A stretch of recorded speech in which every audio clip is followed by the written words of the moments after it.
Hello, friends, fiends, and fellow UBTubers, and welcome to episode 807 of the Daily Comic and Collectible.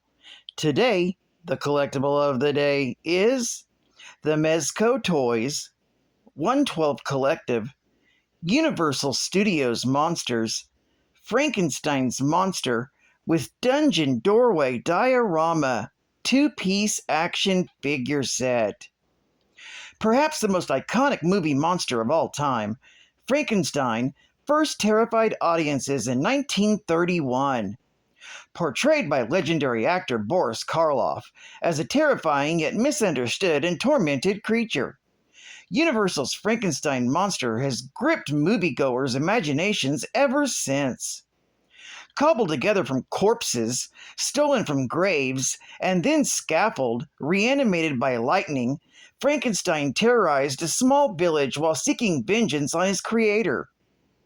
This figure has been meticulously developed to capture the terrifying look of the iconic creature, and outfitted on a 112 collective body, with a variety of accessories, and 2 heads for creative posing.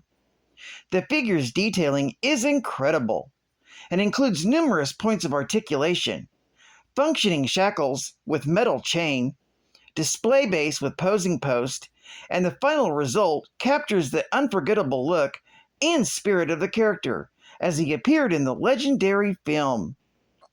Then, sold separately, was the Dungeon Doorway Diorama. I couldn't resist the set when it was first released. The 112 collective environment perfectly recreates the look and feel of the scene as though it were a movie set. Created of polystone, the environment features a functional door, floor, and stone wall. Behind the door, a cardstock backdrop creates an illusion of depth. The set includes a period-accurate trunk, which matches the same one seen in the Universal Monster movie. The environment assembles easily using embedded magnets to ensure a secure fit. The 112 Collective Frankenstein doorway environment features functional door that opens and closes, hand-painted, authentic detailing, and the diorama base stands approximately 11.5 inches tall by 8.5 inches wide and 8 inches deep. Also included in the box is 1 movable trunk and the cardstock backdrop. These 2 pieces were sold separately, and the Frankenstein monster was released in color and movie-accurate black and white. Both came in collectors-friendly boxes and were released in 2009 by Mezco Toyz.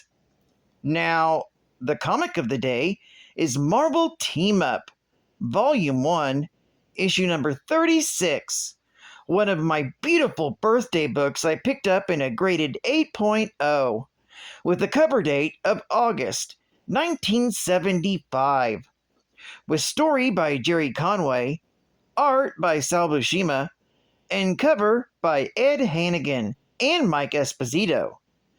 This story is titled Once Upon a Time in a Castle. The story opens with Spider-Man swinging in to stop a bunch of crooks making a robbery. However, he's struck from behind by a ray beam and is knocked unconscious. Reviving, he finds himself bound to a table next to the Frankenstein monster. However, he soon learns that he's the prisoner of Ludwig von Stoof, the Monster Maker. It's not long before Spider-Man manages to break free, and he and the Frankenstein monster both escape. Finding themselves in the mountains, the monster tells Spider-Man of his origins, which, in spite of being incredible to the wall crawler, Spider-Man accepts in light of his own experience with the recent Gwen Stacy clone. When they see a lone woman being attacked by Von Stoop's men, Spider-Man and the Frankenstein monster come to her rescue and fight off the men. only to find themselves knocked out by gas.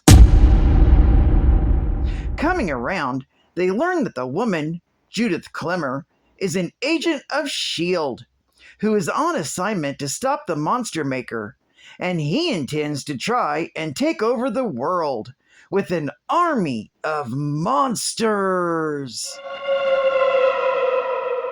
The trio then agrees to work together, and they storm von Stoof's castle, with Spider-Man and Clemmer going in through the back and the Frankenstein monster through the front gate. While Spider-Man and Clemmer get in quietly, the Frankenstein monster simply walks in the castle, beating any opposing force in his way. He arrives last and walks in on von Stoof, just as he is unleashing his other prisoner against Spider-Man and Clemmer, the Man-Wolf. This story is continued in Marvel Team-Up, Volume 1, Issue number 37. Geek Fact. Aside from being a birthday book, this issue features the first appearance of the Monster Maker, plus the origin of Frankenstein's monster, from the monster himself. Bonus Geek Fact. In this story, Frankenstein's monster goes over key events from his life, starting with his origins, as they were depicted in Frankenstein issues number 1 through issues number 4, from January through July of 1973. Frankenstein's captivity as part of a circus sideshow in Monsters Unleashed, Volume 1, issue number 2, from September of 1973.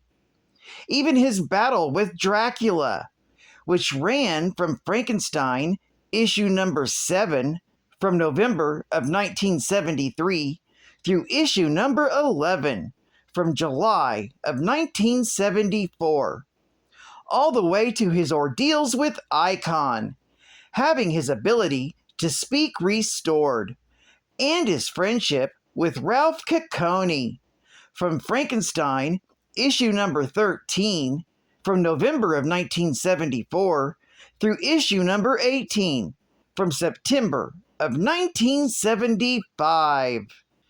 Advertising Ad Fact. Yo, Joe! G.I. Joe meets the amazing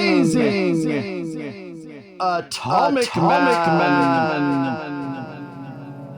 At G.I. Joe's secret mountain outpost, a quiet stranger is talking with Joe. You want to join the adventure team, Mike Power? I'll level with you. It's most difficult. What makes you think you'll measure up? Mike Powers rips open his suit and reveals his atomic limbs and activates his atomic eye. Because I'm the Atomic Man! What the? I've never seen anything like it! Nobody has. You see, I just wouldn't settle for the disabled limbs I was born with, and spent my entire life creating fantastic new atomic parts for my body. Let's test them. With my atomic leg, I can run 200 miles per hour. My atomic arm could lift 10,000 pounds. You break the machine. My atomic eye can see through 6 feet of solid steel. You measure up. Amazing. Welcome to the adventure team, Major Mike Power. Major Mike Power, the Atomic Man. The adventure team will be stronger and the world will be safer because of you. One for all and all for one. The new Major Mike Power G.I. Joe Talking Commander, and other G.I. Joe Adventure Team members are available soon at your local toy store. Only from Hasbro. I'm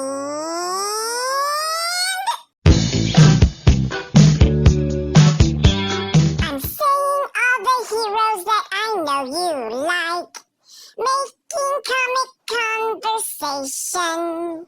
I gotta handle you just right. You know what I mean.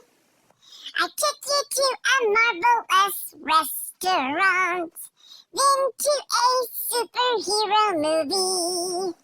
There's nothing left to talk about unless it's horizontally. Oh my God. Let's get factual. I wanna get factual. Let's get more subtextual. Let me hear your comic talk. Your comic talk. Let me hear your comic talk. I wanna get factual. I wanna get factual. Let me hear your comic talk. Let me hear your comic talk.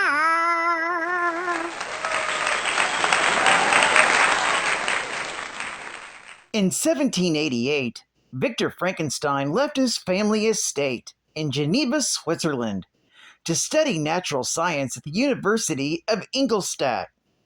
While there, he became obsessed with the idea of recreating life from dead tissue and began robbing graveyards in order to acquire body parts. He stitched the various body parts together and subjected the patchwork creature to chemical treatments and electrolysis. Frankenstein succeeded in bringing his creation to life. Horrified by the monster's grotesque features, Victor abandoned his creation and returned to Geneva. The monster was left to fend for himself. The monster wandered the forest for days and nearly died of starvation. He eventually came upon a grizzly bear, which he wrestled and killed. After consuming the raw meat, he skinned the carcass and fashioned a makeshift coat, which he continued to wear for several years. As weeks passed, the monster continued wandering the countryside, doing his very best to avoid human contact. The entire time, however, he nursed a hatred for the man responsible for his miserable existence, Victor Frankenstein. The monster was outraged. His need for revenge against Victor Frankenstein intensified, and he satisfied his needs by strangling Victor's closest friend, Henry Clerval. He then tracked down Victor and his new bride Elizabeth on their wedding night and brutally murdered her as well. Consumed by grief, Victor endeavored to track the monster down and finish him off for good. He chased him as far as North Pole, but by this point, Victor's health had declined significantly. He contracted pneumonia and passed away without ever having his task to its conclusion. Despite his hatred for Victor Frankenstein, the monster was eerily distraught over the loss of his only father he had ever known. Now, he yearned for nothing more than his own destruction, if such a thing was even possible. He began walking through the frozen plains in search of a good place to build himself a funeral pyre. As he journeyed, he entered a warmer climate and discovered a small tribal camp. A community of brute Neanderthal men discovered the monster and attacked him. None of them, however, could overcome the monster's strength, and he easily battered them back. The tribe's chieftain recognized the monster's great strength and ordered his warriors to stand down. He invited the monsters to stay with them, and he became an honored member of their tribe. Some days later, a nomadic tribe of rival barbarians stumbled upon the community and raided the camp. The monster joined forces with the Neanderthal friends and fought back, but most of them died in the battle. The barbarians tried their best to destroy the monster, but ultimately failed. During the raid, the Neanderthal chieftain was mortally injured. The monster took the dying man and traveled far away with him so that he could die in the tradition of his people. After erecting a funeral pyre for the chieftain, a massive earthquake erupted beneath him. The monster fell off the icy precipice and landed in the frigid waters below. The extreme temperatures rendered him inert, and he remained trapped in the ice for the next 100 years. Eventually, he was thawed out by explorer Robert Walton IV in 1898 during an expedition to reach the North Pole. Well, I'd like to thank you for joining me for another Daily Comic and Collectible, and I hope to see you again Monday. This is Cut Fun Comics Man, and I'll catch you on the flip. Bye-bye. Over and out.